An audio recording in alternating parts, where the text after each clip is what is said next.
Hola, mi nombre es Luisana Mujica y les voy a responder las preguntas del siguiente examen. Número 1. De la morfología y sintaxis. Las categorías gramaticales. Las categorías gramaticales son el verbo, el sustantivo, el pronombre, el artículo, el adverbio, el adjetivo, la preposición y conjunción. El verbo es una parte de la oración que indica acción, sentimiento, pasión, existencia y estado. Pueden variar en número, singular o plural. Y en persona, primera, segunda o tercera persona. También puede variar en tiempo y en concordancia. Por el tiempo, el verbo puede estar en presente, pasado y futuro. Y atendiendo al modo puede variar en tres formas distintas: modo indicativo, modo subjuntivo y modo imperativo, a las que se le agrega el infinitivo. Los sustantivos designan los nombres de personas, animales o cosas. Esto se clasifica en sustantivos concretos, que son aquellos que designan seres y objetos que tienen existencia real o material. Los abstractos, que son aquellos que designan realidades no materiales, como ideas, cualidades o fenómenos. Y los sustantivos comunes y propios, que son los que designan a un grupo de individuos, animales o cosas. El pronombre es la parte de la oración que sustituye al sustantivo. Las clases de pronombres son los personales, demostrativos, posesivos, indefinidos, numerales, relativos e interrogativos. Los adjetivos son palabras que modifican a los nombres de sustantivos, determinándolos o calificándolos. Se dividen en dos grupos: los adjetivos calificativos, que son aquellos que expresan cualidades, y los adjetivos determinantes. Aquí se determina el nombre, concretan el significado del sustantivo mediante relaciones de lugar o tiempo.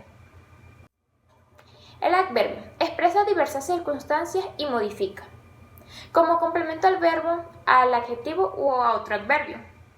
Puede desempeñar las siguientes funciones: puede ser complemento del verbo o complemento del adjetivo.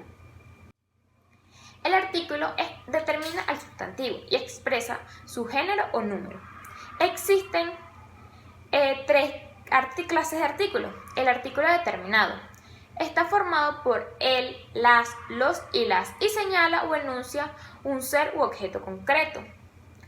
El artículo indeterminado está formado por una, unos y unos. Y el artículo neutro es un artículo de género neutro y número singular. Se usa precediendo adjetivos a los que sustantiva. Preposición. La preposición es un conjunto cerrado de palabras invariables que carecen de significado léxico, cuya función es indicar la relación que mantiene entre sí palabras o grupos de palabras. Conjunción.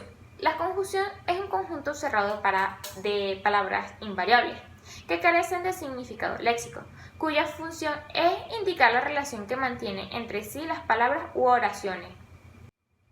Número 2. El sujeto y el predicado. El sujeto es siempre un sustantivo, o en su defecto un pronombre personal, pero suele ir acompañado de otras palabras que giran a su alrededor. El sujeto tácito, omitido o elíptico es el que no tiene que realizar fonética explícita en la oración. El sujeto tiene los siguientes complementos, que son los adjetivos, que son los que siempre acompañan al sustantivo y siempre concuerdan en género y en número con ellos. Además, describen sus características y lo podemos calificar en calificativo, donde se define una cualidad. Gentilicio es un lugar de origen o nacionalidad. Numeral es una cantidad u orden de número. Indefinido, una cantidad en forma imprecisa. El demostrativo, que muestra una ubicación, y el posesivo, a quien pertenece el sustantivo. El predicado, por su parte, tiene como núcleo al verbo, a quien generalmente acompaña el adverbio. Número 3. Vicios del lenguaje. Aquí se encuentra la anfibiología. Es un vicio del lenguaje que consiste en una manera de hablar en la que se da más de una interpretación a lo dicho.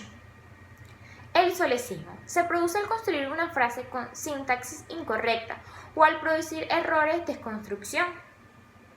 El pleonasmo En la lingüística, el pleonasmo es una figura de construcción en la que existe redundancia entre términos contiguos de un mismo enunciado.